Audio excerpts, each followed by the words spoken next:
नमस्कार दोस्तों, यूपीएससी बहस में आपका स्वागत है।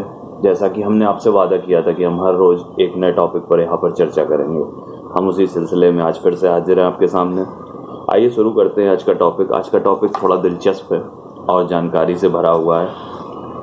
आज हम बात करेंगे नीति आयोग की। दरअसल ये है क्या नीति आयोग? 13 अगस्त 2014 को जब मोदी सरकार का गठन हुआ, मोदी सरकार पावर में आई, तो उसने जो पुरानी प्लानिंग कमीशन ऑफ इंडिया थी उसको निरस्त कर दिया, उसको ख़त्म कर दिया और उसकी जगह पर नीति आयोग का गठन किया, उसको बनाया। और इसका जो कार्यान्वयन था वो 1 जनवरी 2015 से शुरू होता।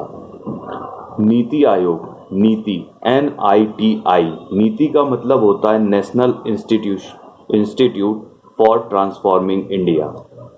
देश की हालत को बदलने के लिए एक नए तरीके की संस्था का गठन हुआ। नीति आयोग का गठन एग्जीक्यूटिव रेजोल्यूशन के तरीके हुआ है, मीन्स कार्यकारी जो संकल्प होते हैं उनके थ्रू किया गया। ये कोई संवैधानिक या विधिक संस्था नहीं है जिसका गठन किसी मतलब संवैधानिक संस्था से मतलब होता है कि इसका उल्लेख कहीं कॉन्स्टिट्यूशन में आपको नहीं मिलता। विधिक का मतलब होता है इसके लिए कोई बिल नहीं पास किया गया, कोई कानूनी तौर पर यह संस्था नहीं बनाई गई है। ये भारत सरकार की अति विशिष्ट संस्था है, थिंक टैंक है। यहाँ पर एक से एक दिलचस्प लोग, एक से एक जानकार लोग जो अपनी क्षेत्र के महारथी हैं, उनके लिए एक प्लेटफॉर्म दिया गया। उनको वहाँ पे IAS ऑफिसर्स हैं ऐसे, और आपके अपनी अपनी एक्सपर्टीज में जो महारत हासिल करें उन लोगों को एक प्लेटफॉर्म दिया गया है ताकि वो देश के सुधार में अपने काम को आगे लाएं, जिससे देश और अच्छे तरीके से रन कर सके। ये भारत सरकार के लिए long term policies and programme design करने के साथ ही सेंटर और स्टेट को टेक्निकल एडवाइस भी देती है। जैसा कि प्लानिंग कमीशन आज से साल पहले तक कमांड एंड कंट्रोल के रूप में काम करने वाली संस्था थी। ये संस्था फेडरलिज्म के सिद्धांत पर काम करती है, जिसमें स्टेट की पार्टनरशिप को भी इंक्लूड किया जाता है, राज्यों की बातचीत, उनके सुझाव सलाह को भी इंक्लूड किया जाता है पॉलिसीज मेकिंग में। और ये बॉटम अप्रोच को फॉलो करती है, ना कि टॉप डाउन अप्रोच को। अब ये तो सारी चीजें हो गई नीति आयोग के बारे में। अब कहा जा रहा है कि सरकार बनने के साथ ही प्लानिंग कमीशन को स्क्रैप कर दिया गया, ऐसा क्यों हुआ? उसके लिए सरकार अपना तर्क ये देती है, सरकार ये तर्क पेश करती कि 6 वर्षों में भारत कई डायमेंशंस में बदला है। इकोनॉमिकली बदला है, पॉलिटिकली बदला है, टेक्नोलॉजिकली बदला है और सोशली बदला है, और उसके साथ ही साथ डेमोग्राफिकली भी चेंज हुआ है, जो बहुत बड़ा एक दायरा है। और 6 वर्षों 6 दशक में जो चेंजेस होने थे वो हुए हैं।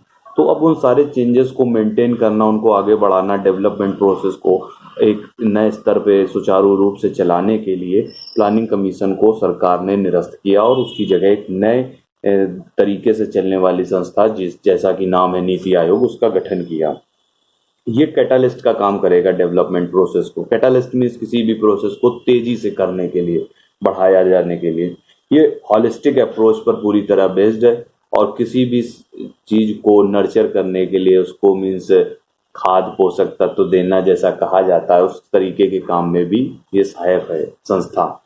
इसका मूलभूत सिद्धांत जो तर्क के आधार पर दिया गया वो ये है कि स्टेट की पार्टनरशिप इक्वल होगी और जो भी होगी वो नेशनल डेवलपमेंट को ध्यान में रखते हुए स्टेट को उसमें कोऑपरेटिव फेडरलिज्म के थ्रू इंक्लूड किया गया। कोऑपरेटिव फेडरलिज्म को कहते हैं सहकारी संघवाद। नॉलेज हब के थ्रू ये काम करेगा। यहाँ पर एक तरीके से ज्ञान का भंडार होगा। गुड गवर्नेंस का सिद्धांत दिया गया है। थिंक टैंक होंगे, हर तरीके का ज्ञान और स्ट्रेटेजिक एक्सपर्टीज को यहाँ पे शामिल किया जाएगा। सेंटर और सहकारी जो स्टेट, जो सेंटर और जो मीन्स जो सेंटर और स्टेट की बात हो रही है, उनकी जो काम करने की जो क्षमता है वो साथ साथ चलेगी। एक साथ ही लोग मिलजुल के काम करेंगे। मिनिस्ट्रीज इंक्लूड होंगी जिससे समय की बचत होगी और काम सुचारू रूप से अच्छे ढंग से हो पाएगा। कंपोजिशन की बात करते हैं कि संस्था का जो गठन हुआ है इसमें कितने पैमाने पे, मतलब चेयरपर्सन कौन होगा और ये सब चीज़ों की बात करते हैं तो पहला जो चेयरपर्सन होगा इस संस्था का वो प्राइम मिनिस्टर होगा, प्राइम मिनिस्टर ऑफ इंडिया। अभी तो इस समय फिलहाल में तो मोदी जी हैं, तो वो ही चेयरमैन है, चेयरपर्सन है। गवर्निंग काउंसिल होगी जिसमें सारे स्टेट्स के चीफ मिनिस्टर्स इंक्लूड होंगे, और आपके जिस भी, जैसे दिल्ली में आपका ये यूनियन टेरिटरी है तो यहाँ के जो लेजिस्लेचर हैं तो यहाँ के भी सीएम इंक्लूड किए जाएंगे। और दूसरा, लेफ्टिनेंट गवर्नर जो होंगे वो भी यूनियन टेरिटरीज के इसमें गवर्निंग काउंसिल में होंगे। और रीजनल काउंसिल होती है जिसमें रीजन के थ्रू किसी पॉइंट पर कोई मुद्दा है या राज्यों के बीच के कोई विवाद हैं उनको शामिल करने के लिए रीजनल काउंसिल का गठन किया गया है, जिसका हेड जो होगा चेयरपर्सन, वो जो नीति आयोग का होगा वो ही इस रीजनल काउंसिल का हेड होगा। और स्पेशल इन्वाइटीज होंगे। स्पेशल इन्वाइटीज जैसा हमने आपको पहले बताया गया, जो अपने क्षेत्र में धुरंधर लोग होंगे उनको इनवाइट किया जाएगा। वो यूनिवर्सिटी से हो सकते हैं, रिसर्च इंस्टीट्यूट के हो सकते हैं, या आप किसी इरिगेशन डिपार्टमेंट के हो सकते हैं। जो अभी एक्सपर्टीज लोग होंगे वो स्पेशल इन्विटीज के थ्रू यहाँ पर एंट्री लेंगे। और अब बात करते हैं जैसे इसका फुल टाइम ऑर्गेनाइजेशनल जो फ्रेमवर्क होगा वो क्या होगा। जैसा चेयरपर्सन होगा और आपका वाइस चेयरपर्सन होगा जो कि कैबिनेट मिनिस्टर टाइप का रैंक का ऑफिसर होगा, या कैबिनेट मिनिस्टर रैंक के ही लोग होंगे जो प्राइम मिनिस्टर के द्वारा ही नॉमिनेट किए जाएंगे। मेंबर्स होंगे फुल टाइम जो मिनिस्टर ऑफ स्टेट रैंक की होंगे। पार्ट टाइम मेंबर्स होंगे जो मैक्सिमम 2 लोग ही हो सकते हैं, पार्ट टाइम मेंबर्स जो कि प्राइम मिनिस्टर के थ्रू ही नॉमिनेट किए जाएंगे। एक्स ऑफिसियो मेंबर्स होंगे जो अपने अपने क्षेत्र में धुरंधर लोग हैं, वो 4 लोग ही नॉमिनेट किए जाएंगे, वो भी प्राइम मिनिस्टर के थ्रू ही होगा।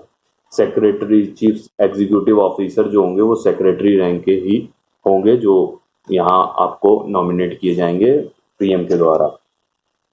और सेक्रेटेरिएट की बात है वो चल रही है, लेकिन वो जब जरूरी होगा तभी सेक्रेटेरिएट नियुक्त किए जाएंगे या बनाए जाएंगे। बात करते हैं इसके जो स्पेशलाइज्ड विंग है, जो इसके काम करने के जो स्पेशल तरीके उनकी डिवीजन हो रखा है, उसमें 3 डिवीजन है। पहला है रिसर्च विंग, दूसरा है कंसल्टेंसी विंग और तीसरा है आपका team India wing.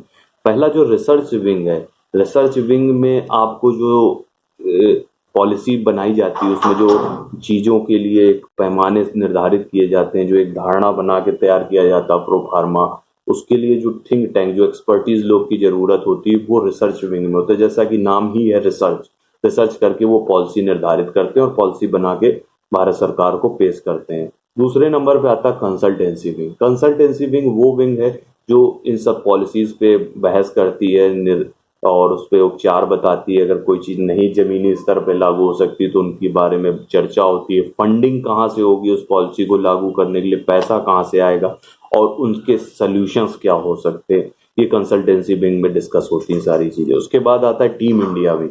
Team India wing तीसरा पॉइंट है और उसमें सीधा सा मतलब ये है कि जो भी आपके राज्य हैं, मिनिस्ट्रीज, उनका रिप्रेजेंटेशन होना जरूरी है। तो वहाँ पर हर एक मेंबर होगा, हर राज्य का, हर मिनिस्ट्रीज का, ताकि हर मिनिस्ट्रीज और राज्य को ये पता रहे कि किस पॉलिसी मेकिंग में क्या पॉलिसी बनाई जा रही, मेकिंग में उनका क्या योगदान है और स्मूथली काम हो सके सारे। अब बात करते हैं ऑब्जेक्टिव की कि नीति आयोग का ऑब्जेक्टिव क्या है।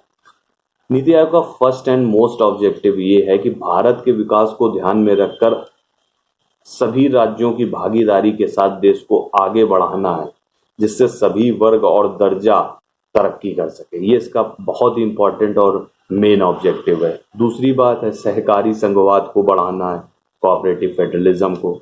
तीसरी इसका ऑब्जेक्टिव है गांवों के लिए उपयोगी प्लान्स बनाना तथा हायर लेवल गवर्नेंस का प्रयोग करना है, ताकि विलेज लेवल तक भी चीज़ों को, डेवलपमेंट प्रोसेस को बढ़ाया जा सके और वहाँ पे भी विकास कार्य हो सके। चौथा पॉइंट है इकोनॉमिक स्ट्रेटजी और पॉलिसी को बनाना, क्योंकि अगर देखा जाए तो पूरा देश चल तो पैसे से ही रहा, सारी चीज़ें चल पैसे से नहीं है, तो इस पे भी वो पॉलिसी मेकिंग में सहयोग करती है हमारी नीति आयोग। पांचवा पॉइंट है सलाह तथा सहयोग बढ़ाना, national international like minded think tank को और उनके प्लेटफॉर्म प्रोवाइड कराना, ये भी बहुत बड़ी चीज है। एक्सपर्ट्स की मदद से ज्ञान, तकनीक और उद्यमी संबंधी विस्तार को आगे करना है, ये भी इसका ऑब्जेक्टिव है। State of the art resources को सेंटर बनाना, उनका मेंटेन करना, ये काफ़ी सारी चीज़ें हैं जो यहाँ पर चल रही हैं। इतने सारे जो ऑब्जेक्टिव्स हैं ये नीति आयोग के, इसके बारे में बात आती है कि जो फॉलोइंग जो गोल्स हैं, जो उसके मीन्स इन सब ऑब्जेक्टिव्स के थ्रू उसका गोल्स अचीव क्या कर सकता है, तो एक पैराडाइम शिफ्ट बनाना चाहता है एडमिनिस्ट्रेशन की प्रोसेस, प्रशासन में दिखाना चाहता है कि इस तरीके से काम करने से एक अलग तरीके की चीज़ें गठित होंगी, बनेंगी, जो कि काफ़ी, जब से हम देख रहे हैं नीति आयोग के गठन के बाद से कुछ तो फ़र्क आया, लेकिन ऐसा कहना उचित नहीं होगा कि प्लानिंग कमीशन ने कुछ नहीं किया। और फूड सिक्योरिटी के लिए इसमें प्रोग्रेस हुई, इसको इम्पोर्टेंट रखा गया है नीति आयोग को।